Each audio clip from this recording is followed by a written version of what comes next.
planeta tem a verdadeira história, Leonardo. Qual era a lógica desta boa guerra que custou tanto? E o não fato tem lógica. Não tem lógica, né? Mas não. É uma ótima pergunta, Leonardo, porque para o Deep State americano, essas guerras contra, segundo eles, bárbaros do terceiro mundo, literalmente, não tem lógica. A única lógica é, vamos lá, bombardeamos, dominamos, vamos explorar as riquezas naturais deles e acabou. Essa é a única lógica. No caso do Afeganistão, a lógica a longo prazo seria, vamos organizar uma maneira de explorar as riquezas naturais deles, especialmente minérios, lítio, tudo. Não fizeram nada. Ficaram postergando essa história toda, não fizeram nada. Os chineses até chegaram antes. Os chineses fizeram um acordo de 3 bilhões de dólares para explorar uma mina de cobre no Afeganistão. Uma série de problemas, etc. Mas pelo menos fizeram alguma coisa há anos atrás. O que interessava para os americanos, do ponto de vista do complexo industrial militar, era reciclagem de armas e quem estava enchendo os seus bolsos, ou seja, gente afiliada ao complexo industrial militar, vendedores de armas, as grandes, Lockheed Martin, Boeing, Northrop Grumman, Raytheon, todas essas, os sátrapas afegãos que estavam enchendo os bolsos deles também, desviando dinheiro que vinha de fontes americanas, não só do governo, como NGOs, etc., e a prova disso hoje, por exemplo, eu estava vendo os números hoje de novo, confirmando. Sabe qual é a taxa de pobreza do Afeganistão depois de 20 anos de ocupação americana e da OTAN? 72%. Ou seja, essa é a prova mais cabal de que o famoso povo afegão, que os presidentes americanos adoram falar ao vivo, né? Nada. Você vê hoje no Afeganistão, alguns, pequenos bolsões de, digamos, de vida de classe média funcionando nas grandes cidades, em Cabul, especialmente, em Mazar-e-Sharif no norte, Herat no oeste, e você vai para o campo, era exatamente como durante os talibãs e exatamente como era há 150, 200 anos atrás. Não mudou nada. Absolutamente nada. Não reverteu nada para eles. Bom, agora para,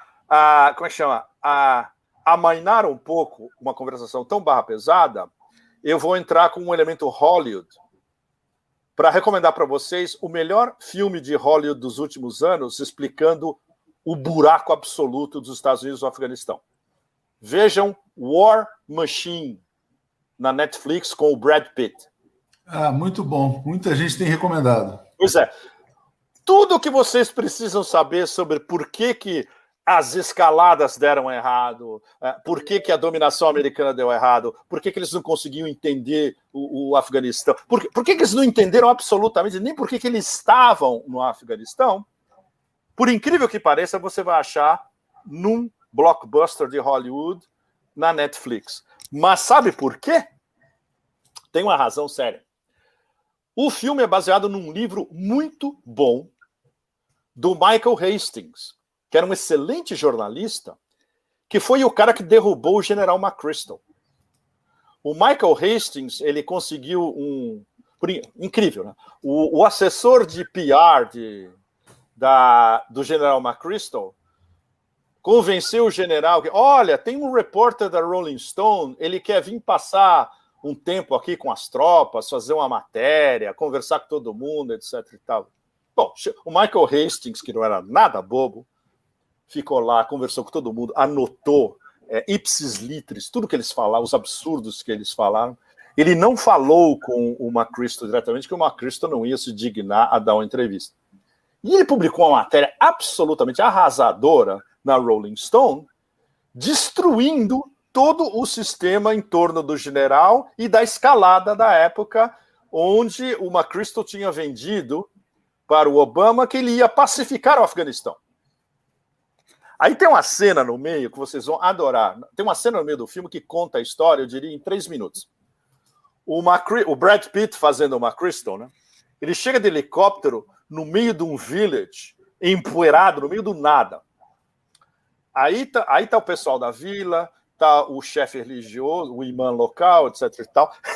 E o McChrystal vai dar um sermão baseado naquelas porras de curso de management que se estuda em Harvard, aquelas porcarias todas, etc e tal.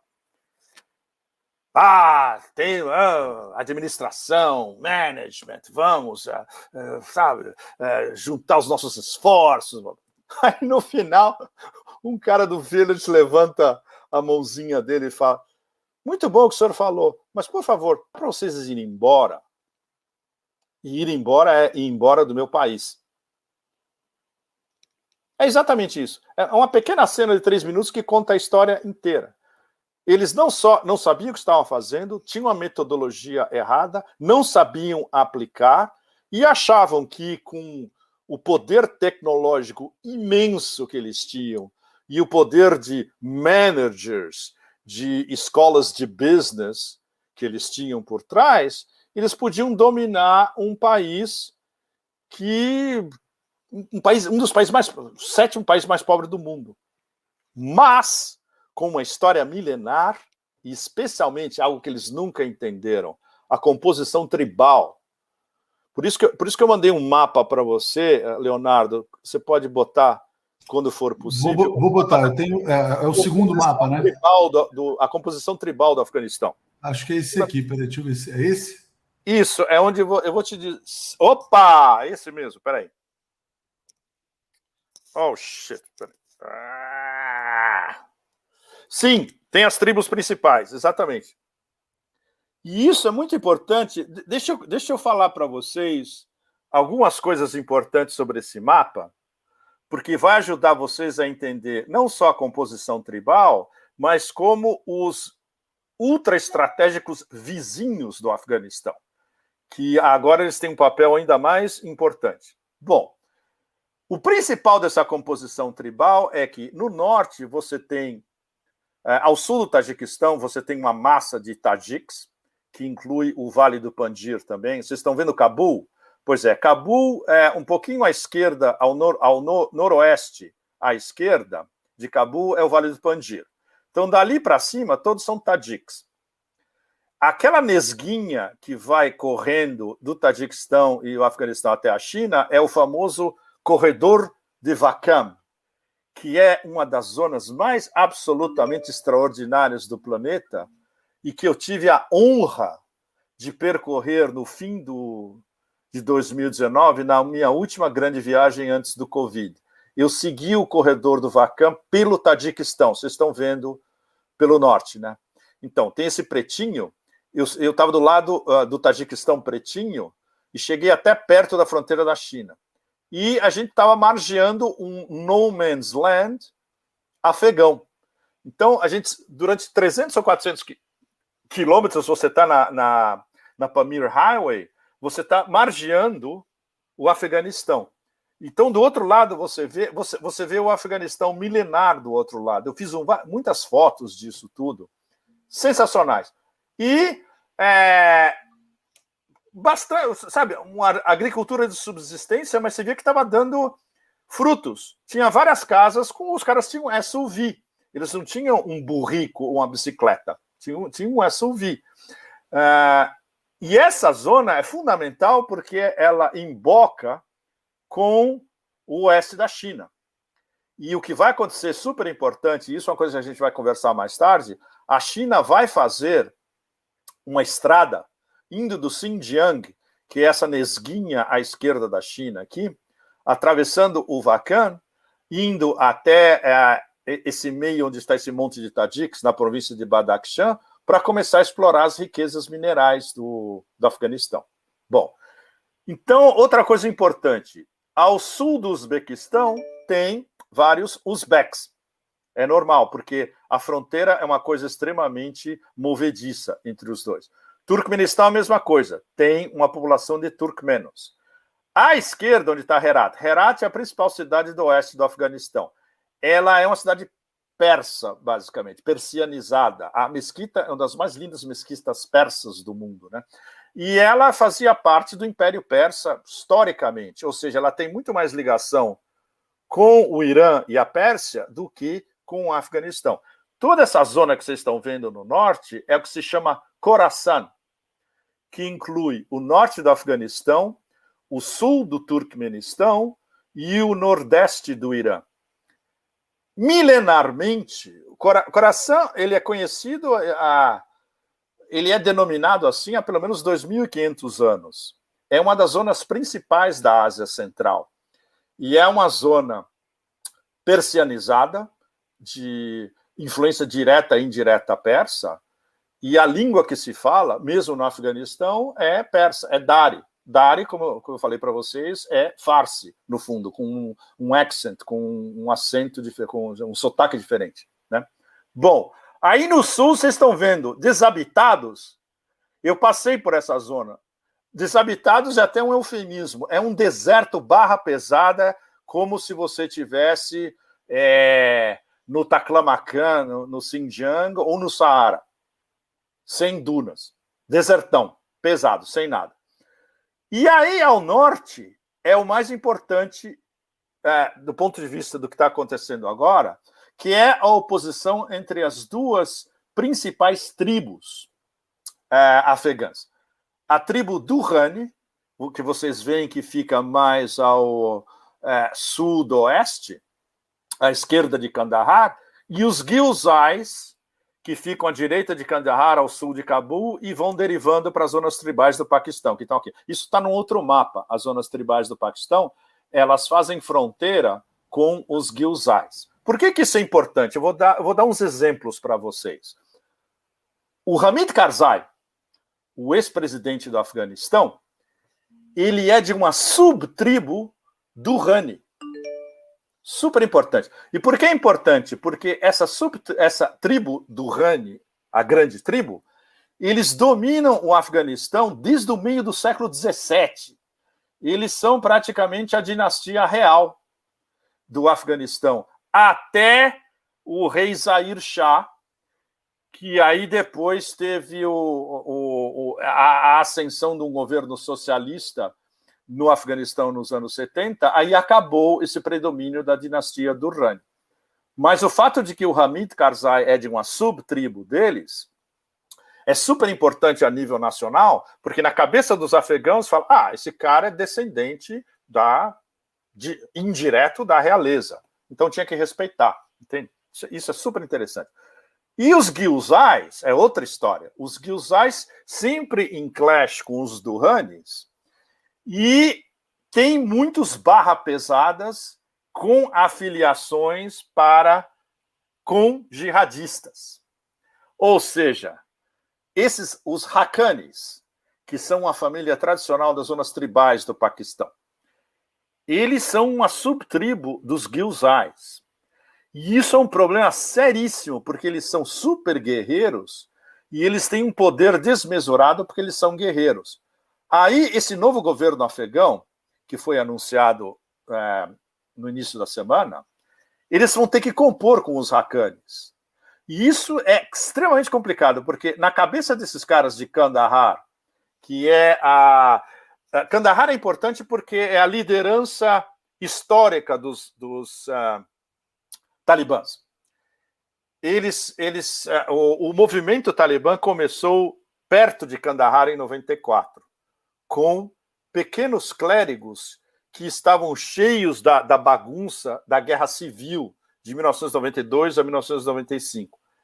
E aí eles começaram a se organizar, juntaram seus alunos talibã, alunos de madraças, e terminaram conquistando o poder em Kandahar. E depois, mais tarde, 2 anos depois, chegaram em Cabul. Então, essa é a zona, digamos, clássica dos talibãs. E aí, quando os americanos vieram, eles atravessaram o outro lado da fronteira. Não está nesse mapinha aqui, está num outro, mas a cidade principal aqui do Paquistão, que é o Balutistão do Paquistão, na verdade, é Quetta. Quetta é a capital do Balutistão do Paquistão, é onde moravam os principais chefes talibãs durante esses últimos anos todos. Então, por isso que isso é importante vocês verem não só o clash tribal, mas como as tribos se na verdade, se apropriam do território, na verdade. Né? Não há quase diferença entre o Baluchistan e o sul do Afeganistão, como não há nenhuma diferença entre essa zona dos Gilzais no Afeganistão e as áreas tribais que estão do outro lado da fronteira no Paquistão. São todos pastuns, são todos primos. Eles são entrelaçados, eles têm laços de parentesco, tribo e de clã que vêm de 1.500, 2.000 anos. Isso é um negócio que os americanos nunca conseguiram entender, porque eles não entendem de antropologia. Eles só conseguem empregar antropólogos para ser agente da CIA, que nem a mãe do Obama na Indonésia. A mãe do Obama era uma antropóloga que trabalhava para a CIA. É a única coisa que eles sabem fazer, entende? Mas eles são incapazes de botar gente no terreno. Vamos estudar esses caras, vamos ver o que eles pensam, vamos ver quais são os laços tribais, vamos ver como é que a gente conversa com esses chefes tribais, como é que a gente faz deal, etc. E tal. Bom, dançaram totalmente. Pode tirar o mapa aqui já, Pepe? Pode, sim, porque aí depois eu vou mostrar um outro mapa mais tarde que eu te mandei para mostrar a fronteira, como é que chama, artificial entre Afeganistão e Paquistão. É super importante também. Você me mandou 2 mapas aqui, deixa eu ver. Agora eu não sei qual mapa que é. Bom, vou abrir os dois e você fala qual que é para manter aqui rapidinho. Se você abrir um que tem uma faixa preta entre os dois países, é esse. Esse aqui? É esse, né? Mostra a fronteira. Isso! Ele mostra a fronteira completamente artificial entre Afeganistão e Paquistão. Olha, o que eu estava mostrando... Só um paralelo, na verdade. Sim, por favor. Diga. O Celso Amorim, que esteve aqui na segunda-feira, ele fala que essa fronteira, ele fala exatamente isso que você está contando, e que foi criada pelos britânicos para afastar, vamos dizer assim, a Rússia das suas possessões imperiais, né? Como se fosse uma barreira, né? Nas origens. Exatamente, é a linha Duran. Duran é o nome do funcionário inglês que desenhou isso num papel, literalmente. Eles estavam separando o Afeganistão do Raj britânico no fim do século XIX. Exatamente. Essa era a preocupação número 1. E a preocupação número 2, também engatilhada, era justamente a extrema paranoia deles de que os russos iam conseguir, avançar pelo Afeganistão até o sul. Os russos, nessa época, não se esqueça, eles já estavam no Uzbequistão e no Tajiquistão.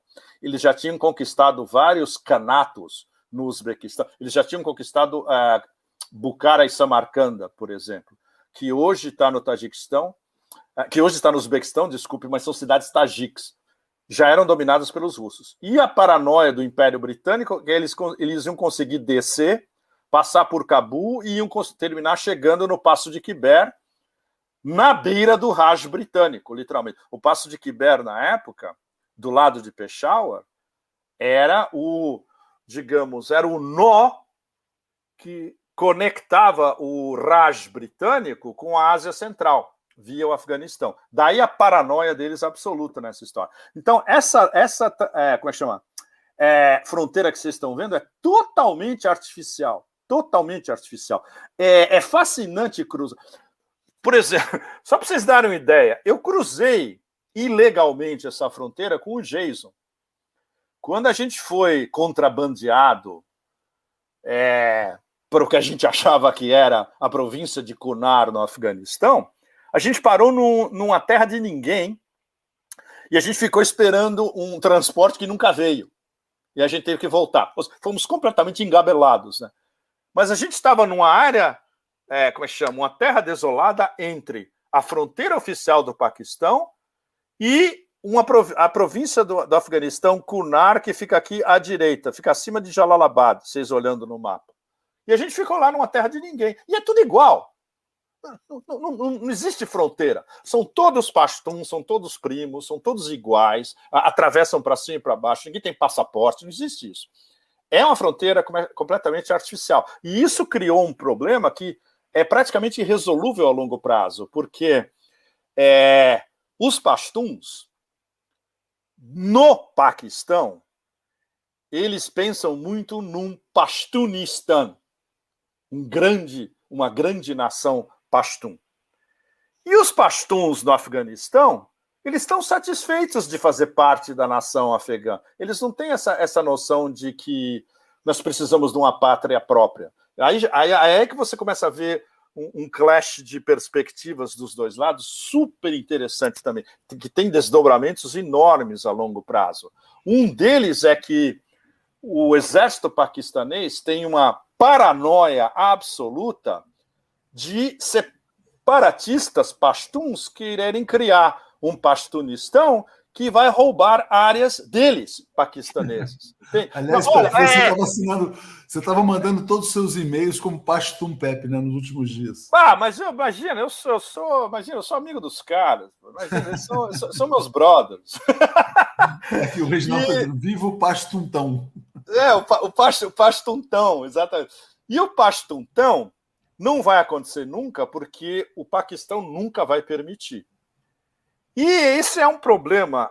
Isso ocasiona uma série de problemas entre os quais um problema gigantesco que como é que chama? O outlook, o outlook mental, como é que chama? Os parâmetros dos pashtuns afegãos são bem diferentes dos parâmetros de muitos pashtuns nas áreas tribais do Paquistão. E isso entra para os talibãs diretamente. Ou seja, os talibãs afegãos, que são esses que a gente está vendo agora, na composição do novo governo, esses caras que agora aparecem na mídia o tempo todo, todo mundo já está começando a se familiarizar com eles, o Mullah Baradar, o Sultan Shahim, que é um dos porta-vozes, esses caras, eles não têm nada a ver com esses separatistas pashtuns guerreiros que estão nas áreas tribais.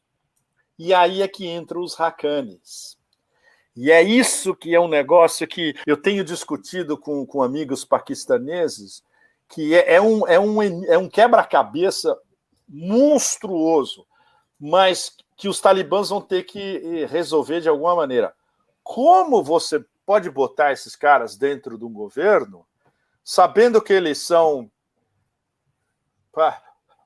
Para voltar à música pop, Born to be Wild, eles são wild mesmo, esses caras, são super wild. Quando eu vi a composição do governo e eles botaram o Haqqani como ministro do interior, a minha primeira reação, puta merda, esse cara vai fuzilar todo mundo. E não vai ser muito diferente, entende? Pepe, deixa eu só mostrar, as pessoas perguntaram sobre o teu livro, eu vou mostrar aqui na tela. No final, pode ser no final? Não, eu botei, só para dizer o seguinte, que eu botei os links aqui, de tudo que a gente botou os links. Esse é legal você mostrar, porque esse já está... Exatamente, isso. Esse livro foi publicado há 6, 7 meses atrás já. Exatamente. Tem o link aqui da descrição, tem o link dos filmes, ótimo. Tem o link dos livros, de tudo que a gente está falando, que as pessoas vão encontrar aqui. Deixa eu falar uma coisa. Deixa eu falar uma coisinha rapidíssima, Leonardo. Só um detalhinho. No livro, vocês vão ver tudo o principal que aconteceu no Afeganistão de 2001 a 2004. Porque o material é tão enorme que aí a gente resolveu dividir em 2 volumes. O segundo volume é o que deve estar saindo esse fim de semana. Esse primeiro volume que o Leonardo colocou o link, que vocês podem comprar no Asia Times, ou tem um jeito até melhor, vocês fazem uma daquelas assinaturas deles, tem uma assinatura de 1 mês, que é super barata, é $10. Se vocês fazem essa assinatura, vocês podem baixar o livro inteiro, o PDF do livro inteiro. Não. Isso mostra no final, senão vai fazer uma bagunça. Não, só para dizer que você mencionou o segundo, que ele está à disposição. O segundo, ok. Tá. Está sendo lançado. Olha, eu só queria trazer um ponto, como a gente está entrando aqui na parte final. Ai, que pena, mas eu nem comecei ainda. Então, o Pepe, é o seguinte, a guerra foi sendo, a boa guerra do Obama, né, ela foi lá sendo empurrada. O Trump chega com a ideia de interromper essa guerra eterna. O Trump, Sim. de certa forma, é sabotado. O Trump retira as tropas da Síria. Né? É interessante que o Trump não faz guerra. Não. Não retirou a Síria. O nordeste da Síria está ocupado ainda. Roubando petróleo. Mas anunciou a intenção. Enfim, anunciou. Estou falando do Trump, na verdade. Sim, eu lembro, claro. Já era Trump.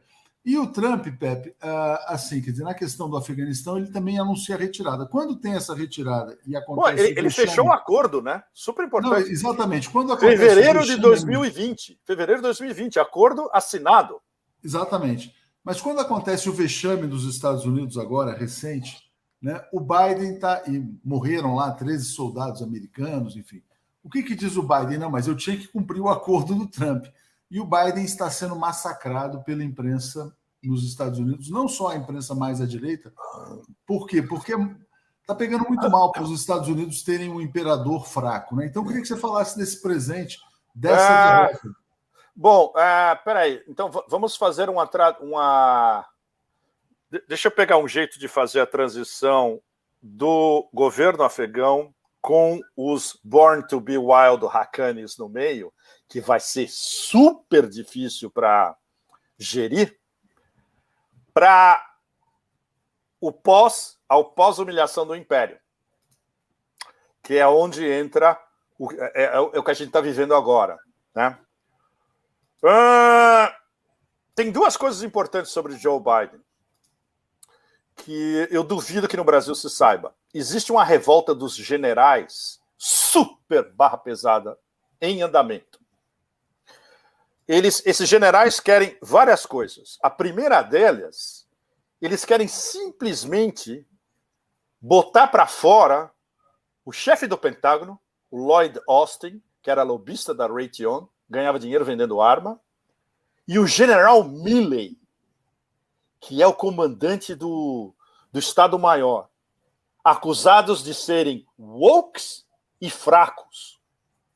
E isso, Leonardo, é super sério porque é uma revolta dos generais do Pentágono.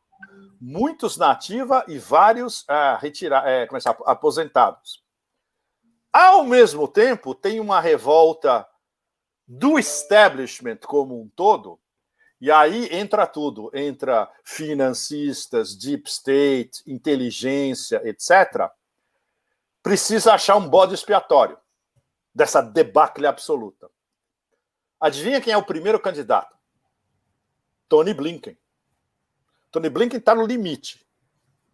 Ele vai ter que ser muito... Ele tem que estar muito bem assessorado para não ser escorraçado. Mas o Tony Blinken foi apenas um personagem secundário nessa história toda. Assim como o Biden, que não consegue nem ler um teleprompter, quem organizou, entre aspas, quem desorganizou essa retirada humilhante foi o conglomerado por trás do Biden, onde está incluído Tony Blinken e onde está incluído também a liderança do Pentágono.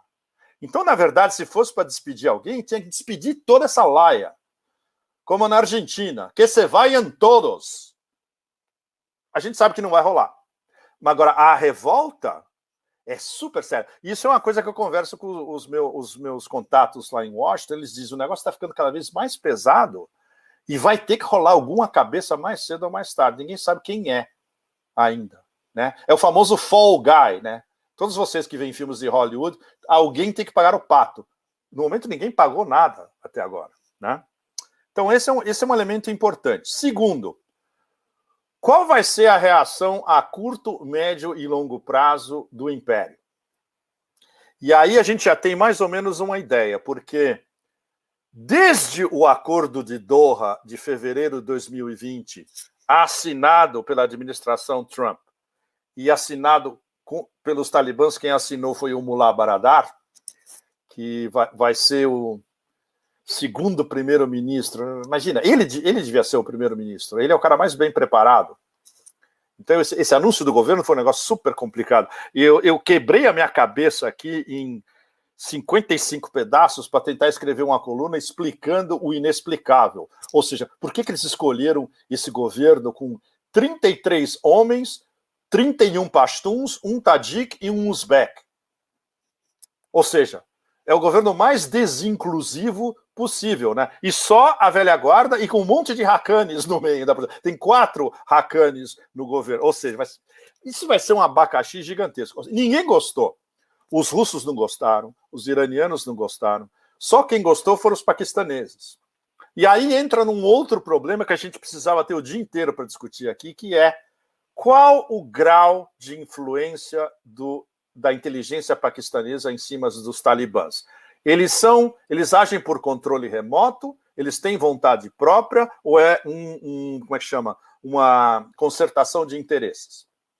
É uma concertação de interesses, mas a influência da ISI, da inteligência paquistanesa, nos talibãs, como é que chama? Históricos, que são esses que agora vão estar no governo, é enorme. E não se esqueça, eles estavam oferecendo, inclusive, hospitalidade paquistanesa para eles. Eles não estavam morando no Afeganistão, os líderes talibãs. Eles estavam, a maioria absoluta, morando no Paquistão, e alguns deles depois se transferiram para Doha, quando se estabeleceu aquele political office, né? O office político dos talibãs em Doha, facilitado pelo Catar. Então isso vai ser um problema seríssimo para gerir também. Agora, para o Paquistão, esse novo governo afegão está ótimo. Aí entra o principal, que aí a gente já está começando a ver o quadro geopolítico daqui para frente. Rússia e China. Bom, aí eu vou dar 3 datas para vocês, super importantes, para centralizar a conversa que estava sendo estabelecida.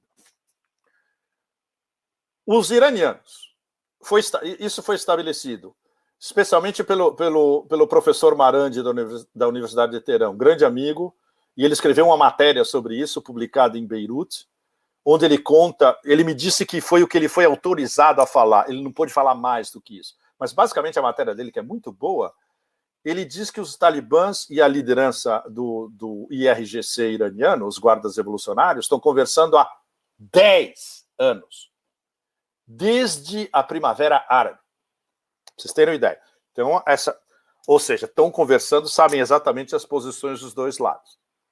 Os russos, o excelente enviado especial do presidente Putin para o Afeganistão. O Putin pegou esse cara a dedo. Falou, olha, você tem liberdade total de resolver tudo com os afegãos. O Kabulov.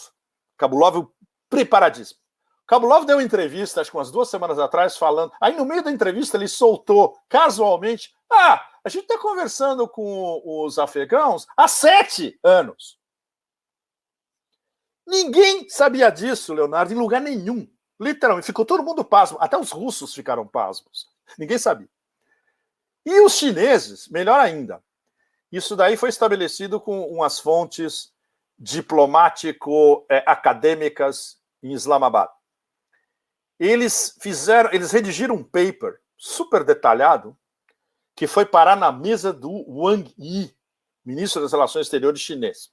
E esse paper paquistanês recomendava tudo o que eles deviam fazer para retomar relações com os talibãs e começar um diálogo com os talibãs. O Wang Yi aprovou pessoalmente esse paper, sabe há quanto tempo?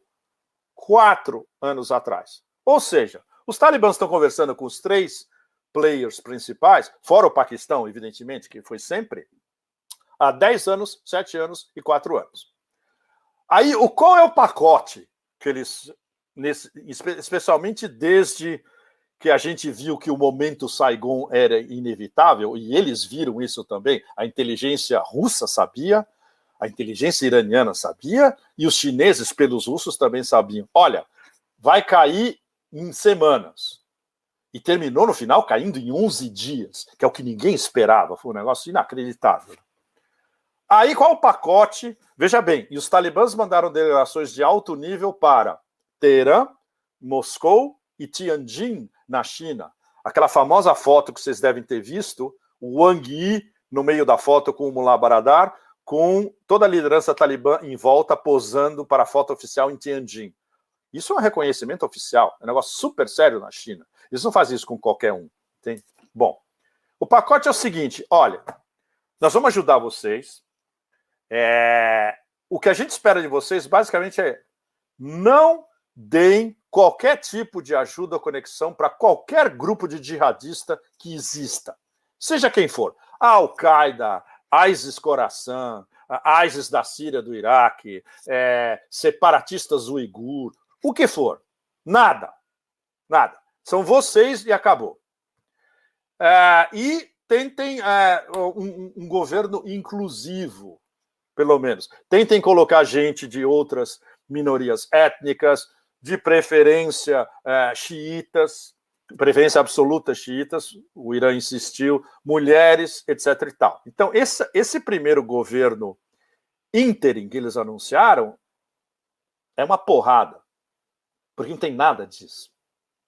É um governo dos talibãs velha guarda dos anos 90, essencialmente. Então, a gente está pensando, discutindo muito, por que eles fizeram isso?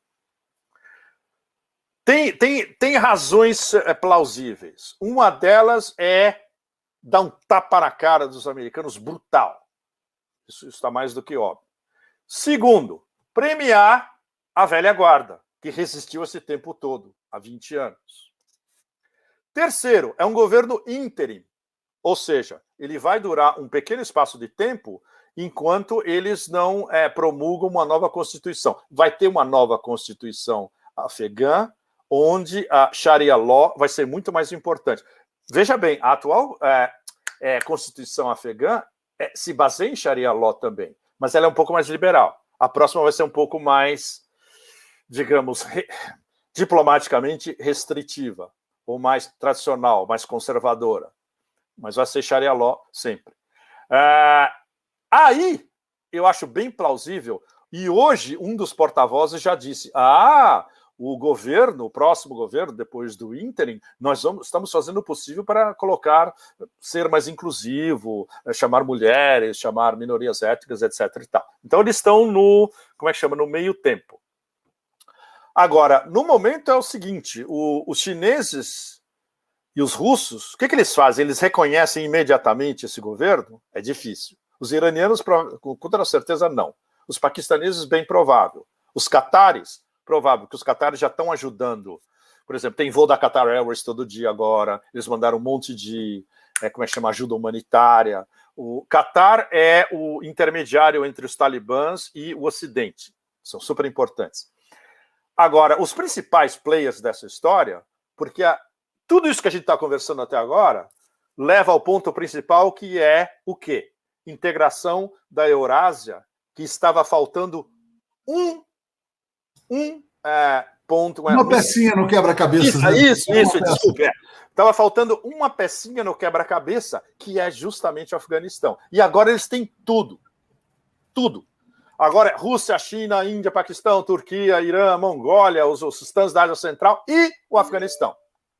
Agora, como incorporar um país devastado, que vai ter que ser reconstruído, vai ter que ter investimento produtivo dos vizinhos. A questão da segurança, eles vão ter que blindar o Afeganistão para todos esses jihadis que já estão lá e que podem ser ajudados pelos suspeitos de sempre, que eu não preciso dizer para vocês quem são, para desestabilizar o Afeganistão por dentro de novo.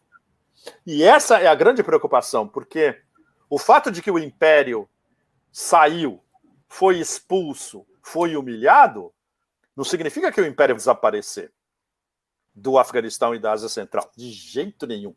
É um reposicionamento. E aí é que a gente vai ver nos próximos meses como vai ser esse reposicionamento.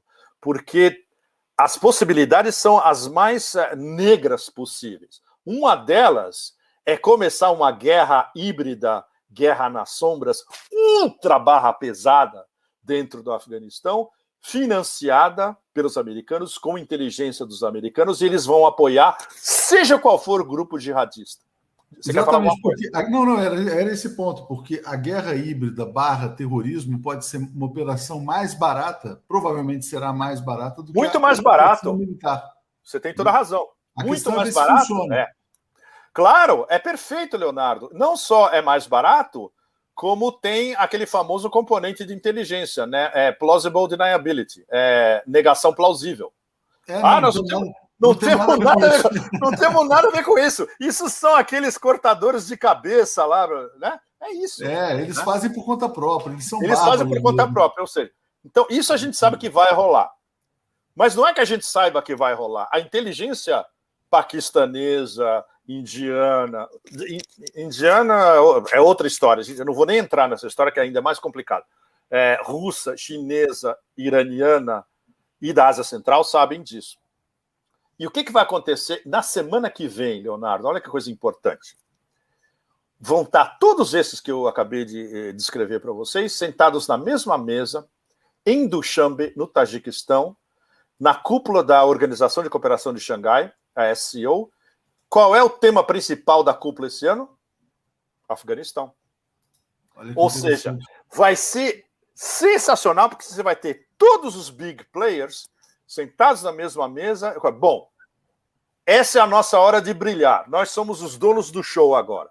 Não tem mais império, não tem mais OTAN, não tem mais ocupação, não tem nada. Agora somos nós.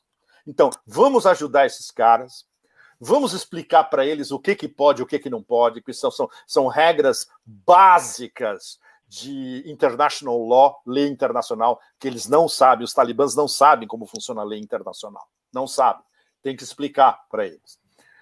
Vamos ajudar o máximo possível, ajuda humanitária, vai ter canais abertos com o Ocidente, eles têm que abrir para organizações humanitárias, Cruz Vermelha, tudo isso, UNDP, todos esses, né? E frisar mais uma vez a nossa parte do pacote. Nada de jihadismo aqui. E se a gente vê que vocês estão facilitando para jihadismo, vocês vão ficar na mão. Se vocês perceberem, inteligência de vocês, que os suspeitos de sempre estão manobrando coisas, aí é diferente. Aí nós vamos ajudar vocês a combater esses caras. E aí a gente vai ver, por exemplo, inteligência russa cada vez mais envolvida em Cabul, onde eles têm um excelente diálogo. O embaixador russo em Cabul é uma fera, o Zirnov. Ele é talvez o embaixador mais bem preparado desses da Ásia Central. Fera absoluta. Ou seja, os russos botaram os melhores caras deles, diplomáticos, para lidar com esse ninho de víboras, né? E eles vão proteger a Ásia Central, os vizinhos que a gente viu no mapinha, especialmente o Tajiquistão e o Uzbequistão, para não ter ida e volta de jihadistas nessas fronteiras, né? Super importante. O caso do Irã é complicadíssimo, porque a ligação do Irã é, como eu falei para vocês, com o oeste do Afeganistão, que era a satrápia do Império Persa, e com o pessoal de Cabul, Urbano, Faladari. Dúvida sobre o Irã, Pepe, quando você fala nessa peça que faltava, porque o Afeganistão está entre Irã e China, né? E você tem aquele acordo gigantesco Irã-China. Do ponto de vista de infraestrutura para a economia iraniana, é boa essa mudança ou não? Ou eles estão cautelosos? Isso daí é uma live em si, para a gente fazer mais tarde. Porque, do ponto de vista do Irã, o Afeganistão está no meio agora, é perfeito, porque o Afeganistão vai ser uma parte importante no trânsito do corredor Irã-China. O corredor Irã-China vai passar por terra, pelo norte do Afeganistão, especialmente, e aí os chineses construem uma estrada do Xinjiang até o corredor do Wakhan.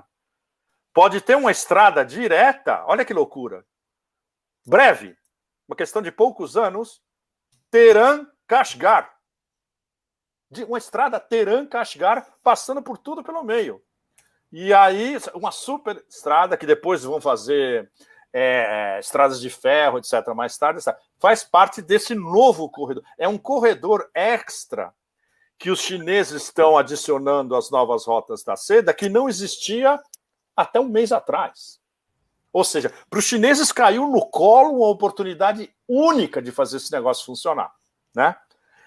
E o fato de que os chineses já tinham conversado com os talibãs é o seguinte: olha, se vocês chegarem ao poder, nós vamos querer incorporar vocês ao nosso corredor estratégico China-Paquistão, o CPEC, né?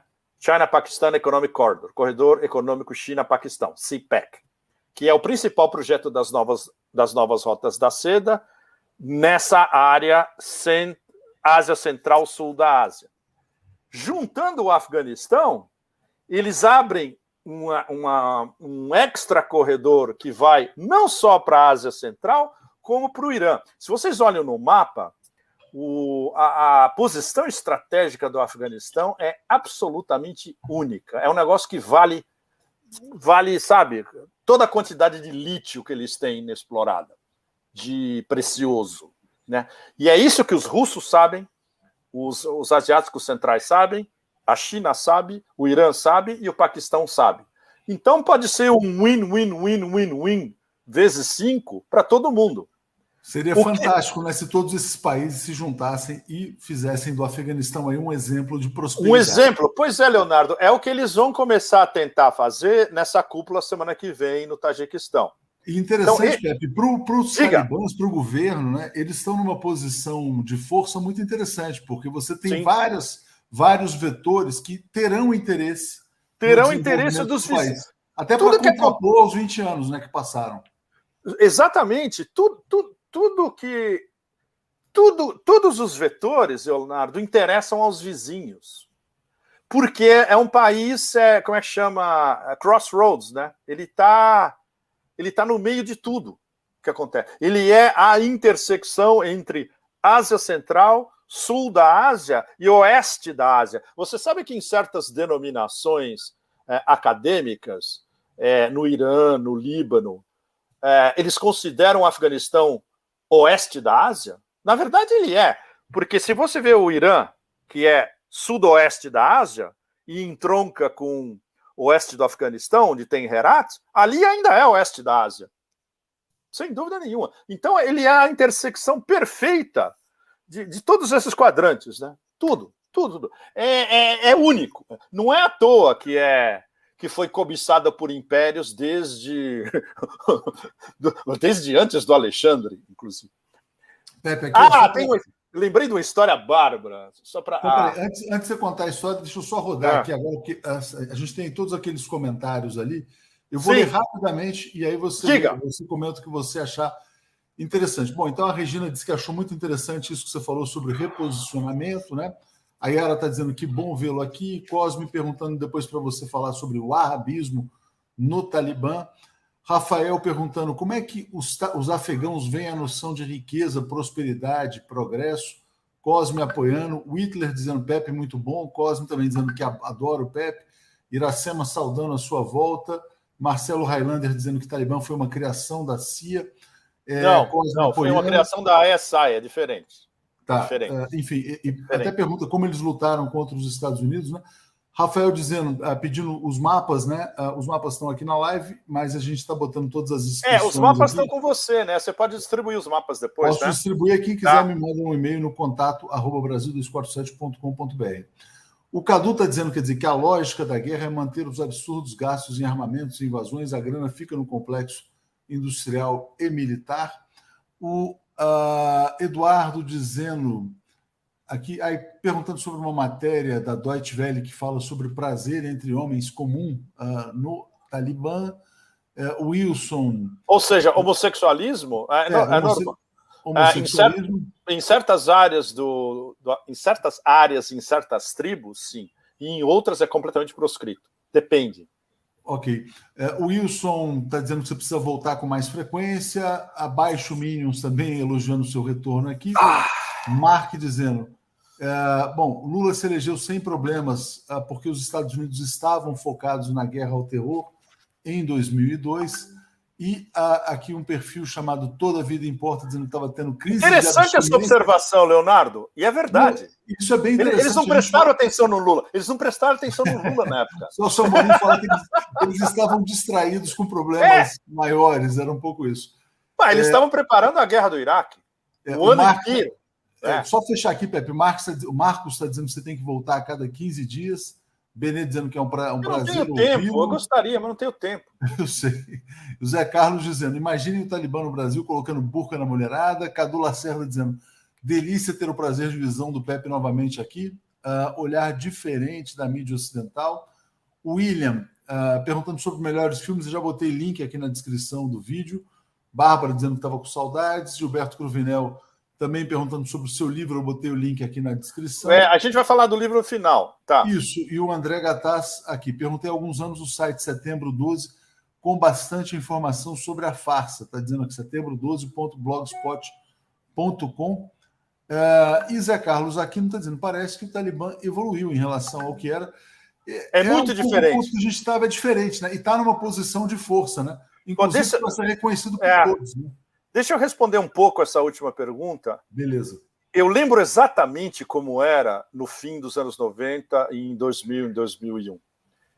E os talibãs 2021 não tem nada a ver com o que era. Eles aprenderam muito, eles viajaram, mas tem um problema sério, muito, muito, muito sério. Eu estou falando da liderança política que estava em Doha, discutindo com os diplomatas, fez um acordo com os americanos, manda delegações para o Irã, para a Rússia, para a China, etc. E tal. Mas tem toda aquela massa de guerreiros, o pessoal que estava literalmente na guerra, quente, contra a OTAN. Esses são mais jovens, eles só conhecem guerra, e para eles diplomacia é uma noção absolutamente marciana. Então, como você vai controlar esses caras todos? Ou seja, você precisa ter comandantes com uma ascendência moral, religiosa, prática, diplomática, política, espiritual e gravitas, e chegar, olha, agora acabou, vocês vão ter que se comportar, tá aqui, ó, o código de comportamento e de conduta agora é esse. A gente não sabe se eles serão capazes disso. Por exemplo, já tem vários casos pipocando de excessos, né? E é justamente dessa garotada mais jovem e wild, né? E o caso dos Haqqanis é ainda mais complicado, porque os Haqqanis, eles eram... uma parte dos Haqqanis faziam parte da cúpula militar. Na verdade, a principal cúpula militar dos talibãs esse tempo todo são Haqqanis. Ou seja, uma coisa é você gerir uma guerra quente, outra coisa é você administrar um governo, que eles não têm experiência nenhuma disso. Então, o problema interno entre os talibãs, eu diria que é muito mais sério do que o problema externo, por exemplo, de lidar com o Ocidente. O Ocidente, eles podem mandar um dedo para o Ocidente, até para os americanos, inclusive, fora confiscar a grana. Por exemplo, já tem europeus falando, olha, é um absurdo vocês confiscarem as reservas deles nos bancos americanos, que não é muito dinheiro, 9,5 bilhões de dólares, e o FMI parar de mandar a mesada que eles mandavam praticamente todo mês, o país vai colapsar em um mês, 2, no máximo. Até o fim do ano colapsou. E a responsabilidade vai ser de vocês, dos ocidentais. Então, isso é um negócio que dá para, quem sabe, dê para ser negociado. Mas, ao mesmo tempo, olha que extraordinário, que é uma coisa que escapa às sociedades urbanas desenvolvidas e tecnológicas, né? Me mandaram um paper paquistanês acadêmico sensacional, e uma das coisas que eles estavam arguindo olha, se eles conseguem trazer petróleo suficiente de caminhão do Irã, se eles têm água suficiente do rio Amu Darya, no norte, e se a agricultura de subsistência, que é 85% do país, continua funcionando nos mesmos moldes, esse governo pode se segurar pelo menos um ano. Só com isso. O problema, claro, são as cidades. Por exemplo, não vai dar para manter o mesmo nível de vida em Cabul. É uma cidade de quase 5 milhões de habitantes, e agora com influxo de refugiados internos, possível colapso dos serviços, etc. e tal. Mas o countryside, o campo, vai continuar andando, milenarmente, como sempre. Entende? E vai ter ajuda. Claro, vai ter ajuda do Catar, vai ter ajuda do Paquistão, ainda não seja muito. Os chineses, claro, eles vão... A partir do momento onde tem um governo sólido, os chineses vão começar a investir, sem dúvida. Mas vão ser investimentos bem precisos, né? Não é que os chineses vão começar a distribuir comida para cima e para baixo. Isso é um papel das organizações humanitárias ocidentais, como até agora. Agora, lidar com tudo isso, nossa... Eu tenho pensado esses dias, putz, Acho que antes de eu morrer, se tivesse um desafio que eu enfrentaria, seria isso. Ok, me chama, deixa eu ir lá, deixa eu ajudar vocês a reconstruir o país. Não tem um desafio maior do que isso no momento. Então, é um quebra-cabeça de uma complexidade extrema. E muitos, eu digo claramente, todos nós, por aqui, pela Eurásia, a gente está torcendo para dar certo. Pelo povo, não é pelos talibãs, é pelo povo afegão. 40 anos seguidos, mais de 40, Aliás, mais de 40 Pepe, anos. uma coisa interessante, né? Porque quando houve a questão do Afeganistão, isso dividiu muito a esquerda brasileira, porque você teve setores que disseram o seguinte: não, toda derrota do imperialismo tem que ser celebrada. E outros não, mas espera aí, não, mas essa não pode porque o Talibã tem a questão das mulheres, enfim. Não sei se você viu esse debate, se você tomou uma posição... Não perco o meu tempo com essas besteiras, eu tenho muita coisa séria para pensar. Eu não vejo nem o que os americanos e os europeus falam. Quer dizer, foi o argumento da máquina de propaganda, né? O argumento da máquina exatamente. de propaganda. O problema é que de um dia para o outro, Leonardo, todo mundo virou expert em Afeganistão, né? Qualquer Instagramer influenciador agora se acha que sabe alguma coisa.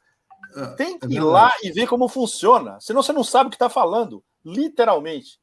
Por exemplo, a minha primeira reação visceral seria comparar o que está acontecendo com o que eu vivi lá há 20 anos. Eu vi provavelmente um dos não sistemas mais pré-medievais da história ao vivo. É um negócio que você não vai esquecer nunca. Não é o que eles querem fazer agora. Aí é que tá. Nós temos que dar uma margem de manobra para ver o que esse governo ínterim e o próximo governo vão fazer. Aí, depois de algum tempo, você pode falar, não mudaram nada depois de 20 anos. Não é assim.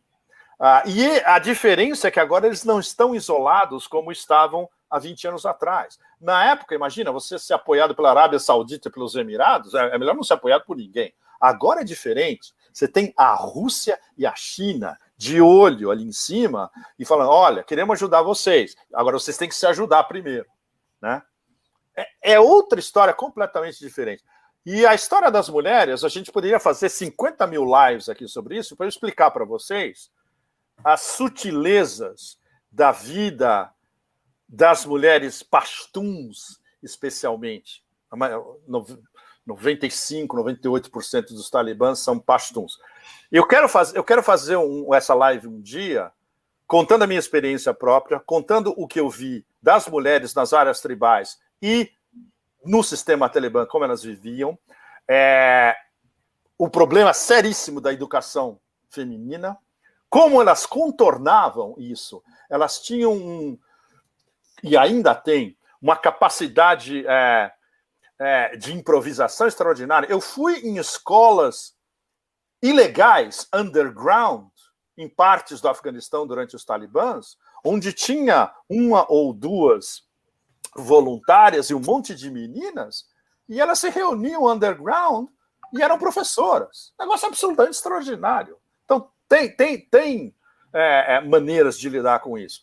E o fato de que no universo pashtun, a mulher é a dona da casa. Tudo que acontece dentro da casa é gerido por ela. Inclusive o fato de ela resolver dar educação para suas filhas. Ela é responsável. Então, ainda que a filha não vá à escola, ela pode montar uma escolinha dentro da casa dela. E para as meninas da tribo, do clã ou do village. Entende? Teve uma conversa que... Uma das conversas mais incríveis que eu tive, eu estava com o Jason e com uma jornalista suíça que tinha ido para a Chechênia 9 vezes.